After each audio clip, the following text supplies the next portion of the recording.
Welcome back, peeps. My name is Chad Wilson, and today we are going to attach a custom URL to the Angular site that you put into an AWS bucket. Keep your head in the cloud.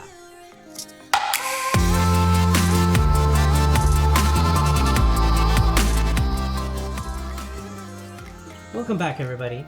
And if you're new here, please hit that subscribe button so you can join the community. In today's episode, we're going to be addressing a comment from our last video in which one of our community members was wondering how you connect a custom URL to the AWS bucket in which we placed our Angular app. Now, there are three technologies that we need to go through in AWS to actually make this happen. It's a little tricky, but we're going to go step by step to get you there. Let's begin. Alright, let's get started here. So the first thing we need to do is we need to go to the AWS console and log in. So we just browse over there and sign into the console. Alright. And from here we are going to look up Route 53, and this is where we're going to order our URL. So you see the domain registration here, click the Get Started and register a domain. And then here's the fun part, trying to figure out what you are going to call your website, depending on what's available. I already researched this. So it's kind of a side project I was kind of thinking about doing. So let's just check for that. And look at that, it's available. Add that to the cart.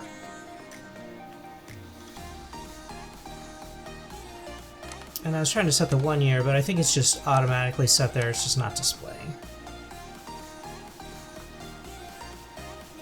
So continue.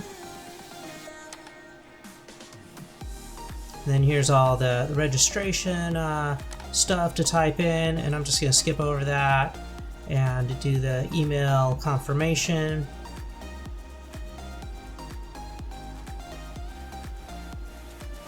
Just fine. We've got the renew automatically, terms and conditions. This is all just the basic URL stuff. So from here, you need to go to your email, click on it, and then it is then verified. All right, looks good. So now we can go to our domain.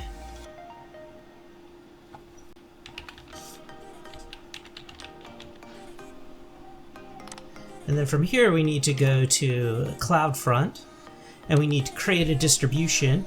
So we just go through here and get started. And we want to select our bucket, which will automatically be filled in here. We want to redirect HTTP to HTTPS. And most of this we can just leave as the default settings. And then we want to type in the two versions of our domain. Also for the price class, just set it to US, Canada, Europe. So we want to first type in the www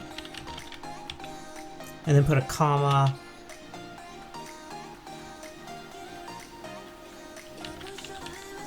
and type it without the www. That way, however people type it in, it'll come to you. So the next thing we need to do is request a cert so we can have the HTTPS. And then here the configurations are, we want all subdomains, so we do dot or star dot as one of them, and then just the regular one. So that'll give us the ability to have www and any type of subdomain like admin or whatever. So you push next, you do the DNS since we created the URL here. Next again. You can skip this, review. All right, make sure your name is right. Did that about 1,000 times. And then confirm the request. And what this is going to do is it's going to give you the pending validations and this export DNS configuration file, which we're going to use next to verify that we are the owner of this URL and that we can configure for it. So just open this up, and it just gives us some stuff to configure in our DNS. It kind of gives us the instructions of what to put in there so the system can verify that we have access to control this URL. Alright, we're just going to put that off to the side.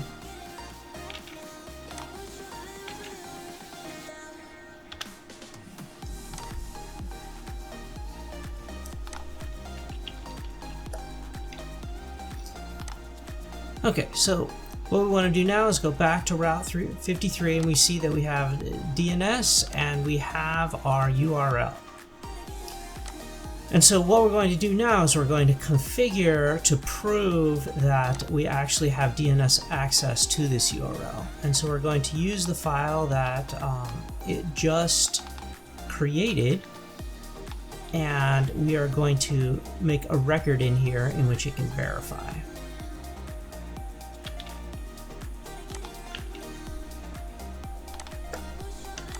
And so this is a CNAME, and this is a common file for verification, not only for control of the URL, but if you want to connect it to other services.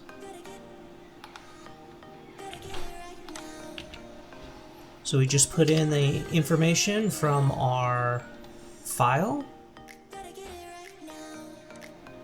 and then just create it. All right, looks good.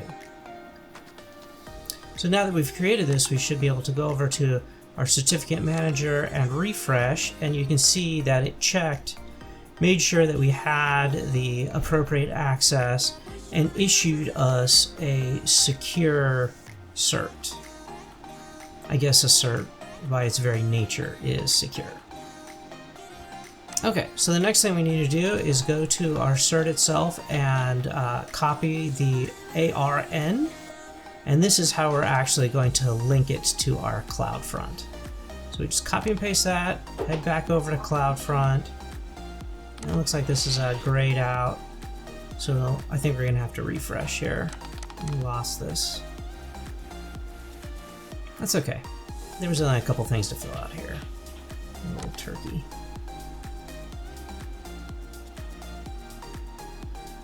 Let's just refresh this bad boy. And click the Get Started, find our domain name from the drop-down for the bucket, redirect HTTP to HTTPS. You can scroll through all of these, select US only for cost, and then select, oh yes, put in our domains.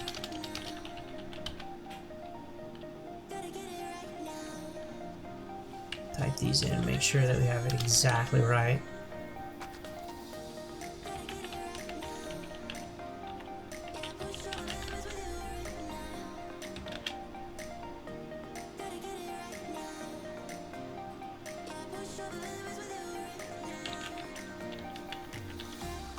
Perfect, and then we get the www, and we have just the straight without that. Custom, paste in our ARN. Looks good.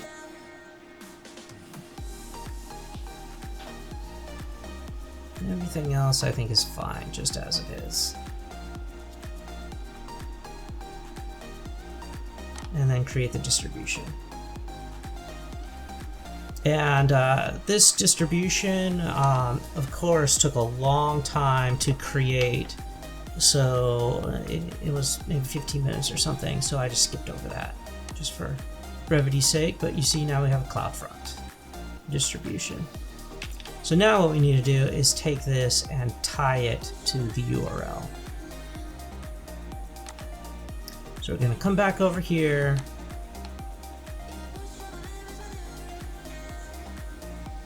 To our Route 53, we're going to create a new record.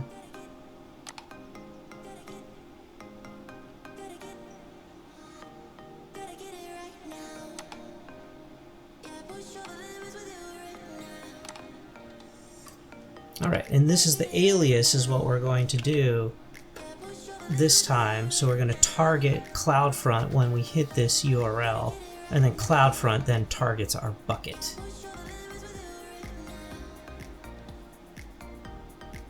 Okay.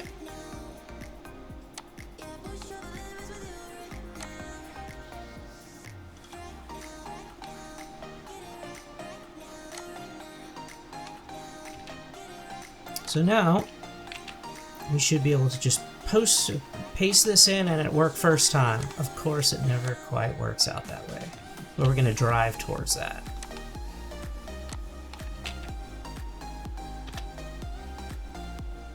All right, well, at least we have access denied, so this is a good thing. I think what we've missed is probably the ability to hit the root. So let's go back in here and make sure that this is set to default, which obviously it isn't. Okay, that's fine. It was really easy. So we just come over here to the default root and then type in index.html.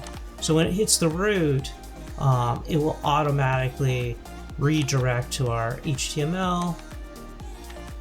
Let's see here. There we go. So now we have our customize mysignature.com going to our bucket in AWS. Very cool. Congratulations, peeps. We have successfully connected our custom URL to our Angular app sitting in an S3 bucket. We've used Route 53 to purchase the custom URL and configure it. We've used Cloudfront, which is a CDN, to switch from HTTP to HTTPS and create the Cert. This gives you the ability to create apps at scale for pennies a day. Click the like button so other people just like you can find this video. And join our community by hitting that subscribe and that notification icon. If you have any questions or ideas, or you'd like to see a video created, please comment below. And remember, keep your head in the clouds.